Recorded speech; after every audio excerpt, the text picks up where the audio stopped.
All right, welcome back to the channel. Today we're going to be talking about stuff that's been going on recently, and more specifically, talking about reparations as a meta-political topic. Now, the reason why I'm going to talk about reparations specifically is because I think that it kind of gets to the root of part of the problem. Obviously, part of the problem is unsolvable, but to the solvable part of the problem. Okay, so first let me get into this. Okay, so I've been following the FBA stuff. I was following the ADOS stuff too, but like Yvette Carnell and Tone Talks were just very socialist for me. And the whole ADOS title, I mean, come on, I mean, are we gonna start a group that's called like slaves in the title? I'm like, I don't know, I'm not into that. But anyway, I've been following the FBA stuff, and I mean, for the most part, I agree a lot with what Tariq Nasheed has to say. His perspectives on history, I'm not 100% on, and as far as the reparation stuff, like, I don't want people to think that I'm coming on here trying to derail any type of legal proceedings going on with that. Wait.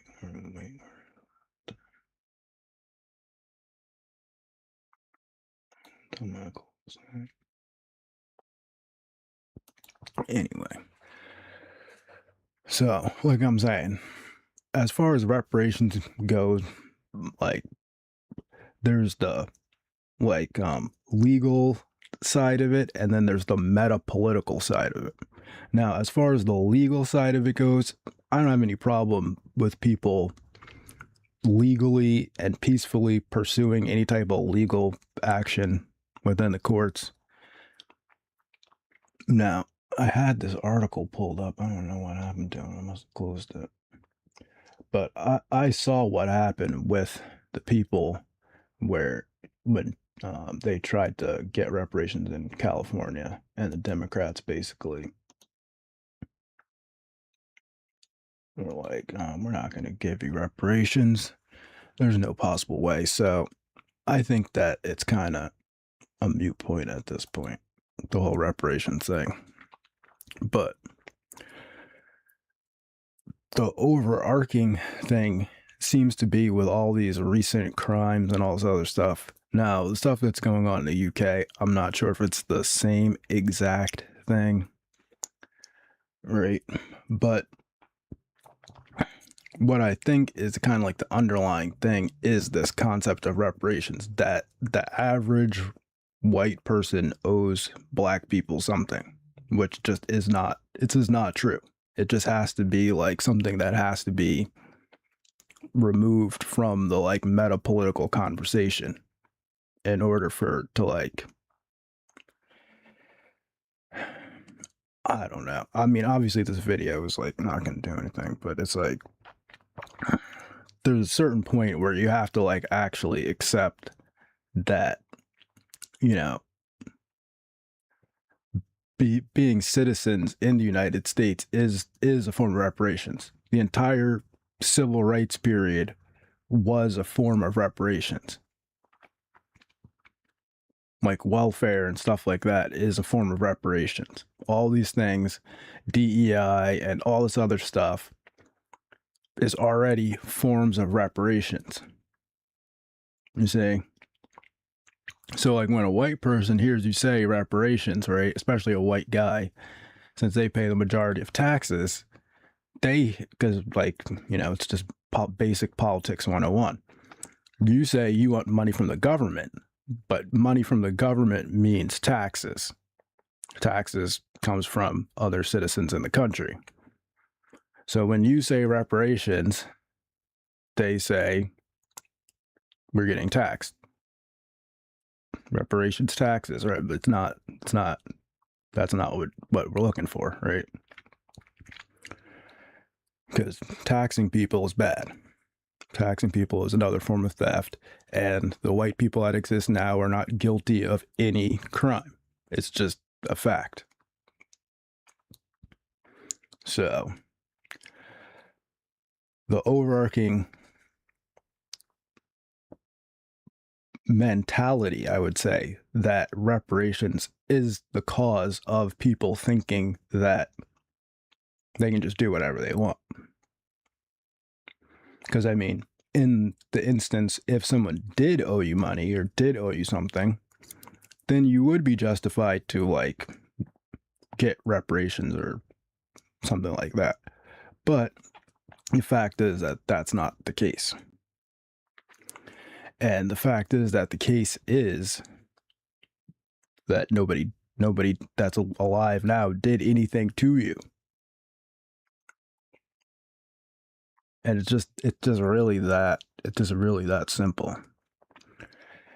And so you can see when people have these type of encounters, and they're aggressive encounters and they're racially charged encounters,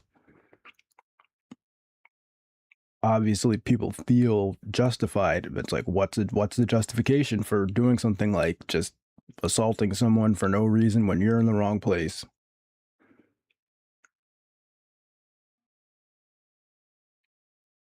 It's just like, it's ridiculous. And I know most people are kind of like not saying that, but obviously in the media, these people in the media, and I'm sure there's plenty of people going to be talking about it. They're talking about how, oh, it's so racist and blah blah blah, and it's like, it's not racist, bro. Like, when you stab people, you go to jail. Like, that's not racist. And like, that's why I'm like, each individual instance is not as important as the like meta political idea and concept, which makes people feel justified to be in that situation in the first place. Now, I'm not trying to take away from any tragedies that happen, but obviously, like, for instance, like interracial crime is a specifically and uniquely American phenomena, where other cultures have other like psychological crime things, where, like, for instance, beheading someone, it's not something that people in the West typically do, even when they're really pissed off. So, there's different cultures, different crimes. And so to me, a crime is a crime, period. Assaulting someone doesn't really matter. It's a problem. And it's more of a problem if people feel justified to do it. And then there's people in the media saying that they're justified to do it. And then there's people saying that doing something wrong is okay, and then getting in trouble for it is racism. Then that's a huge problem. Like, you just can't, like, please don't come on and start like justifying that and being like, oh, well, you see, because in the 1920s, bruh, no. Or, you see, because Jeff Bezos is rich. It's like, bro, you see like white people every day. I'm sure there's regular people. It's just like, there's just not any justification for it. There's none. There's no justification for it. And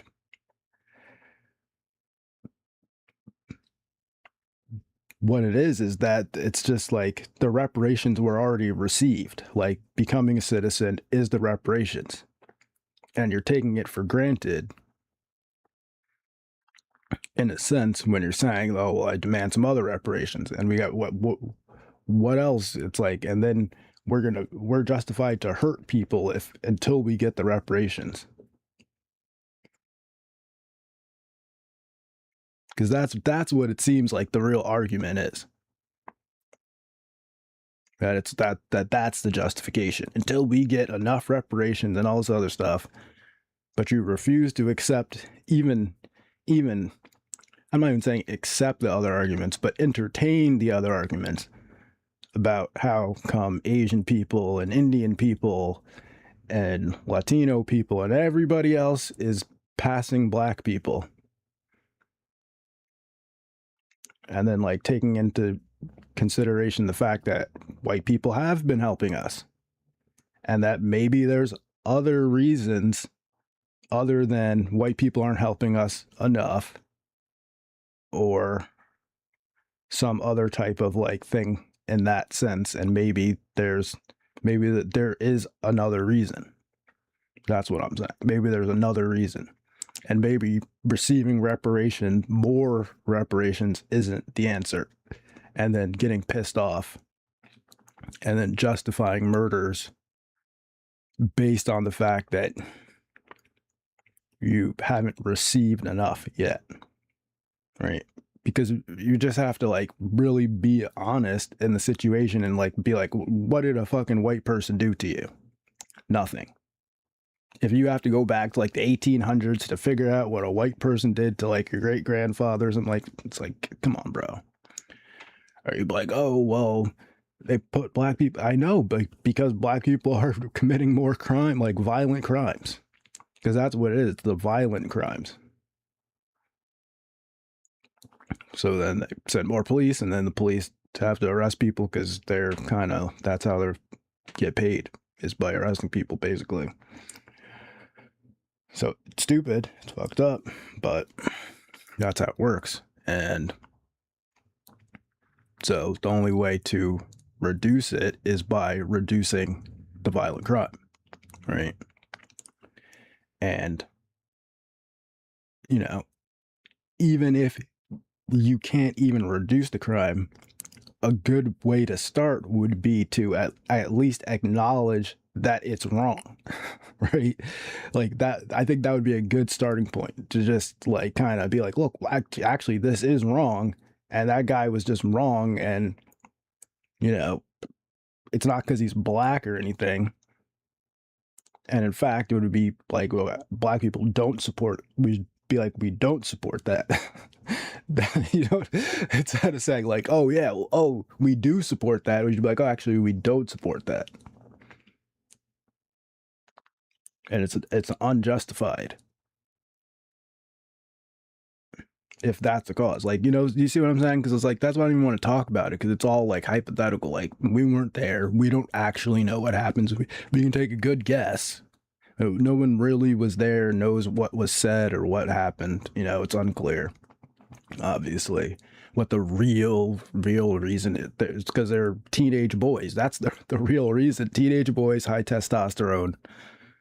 You know, do you think two women would have stabbed each other if they were in the, you know, you can say it's about race, but, you know, they're guys. And so, you know, but again, someone acting in that way where they feel justified to be in the wrong place and then be acting aggressive, that's a cultural thing. That's a cultural type of thing where, you know, you're a habitual line stepper. Like, people, that's like a learned thing. Well, anyway, it's kind of like a rambly video, but I think you get what I'm saying about the whole difference between,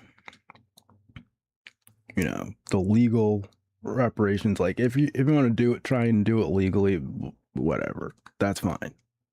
Yeah. But as far as like socially having the social expectation that all white people owe black people something, it's just not, you know, because it's like, okay, maybe you can look at it at that level, but then somebody else will look at it at that lower level where it's like, oh, well, if we're not going to get the money or the tangibles, as you guys say, then the next step is to, you know, take it by force in some way, right? And so it's the rhetoric, it's the overall rhetoric, right? The whole open enemy rhetoric. It's like, bro, we're all Americans here. We don't need the open enemy rhetoric and all this stuff, because it's like, I mean, it's not the 80s anymore. It's not. It's not. I know. I was there, man. Like, it was different back then. It was different back then. But it has changed. You know? And just like that's what I'm saying. Just look around and actually, instead of just always saying your thing, actually listen. And it's like, actually, people actually do care. And they don't want anything bad to happen to black people for the most part. But it's like nobody can tolerate this type of stuff, you know, like just blatantly being assaulting people and then kind of not being kind of remorseless about it in a sense too, and then having people come up and say that it's racist to charge someone with the crime when they do the crime. That's, you know, it's not a good look. But anyway, that's the video. I'm sure no one's going to watch this and everyone will still be doing the thing. You know, it's because of racism, white supremacy that this happened, and it's because of, you know, something that happened in the 1800s and all that other stuff. So, not expecting much. So, have a good day and peace.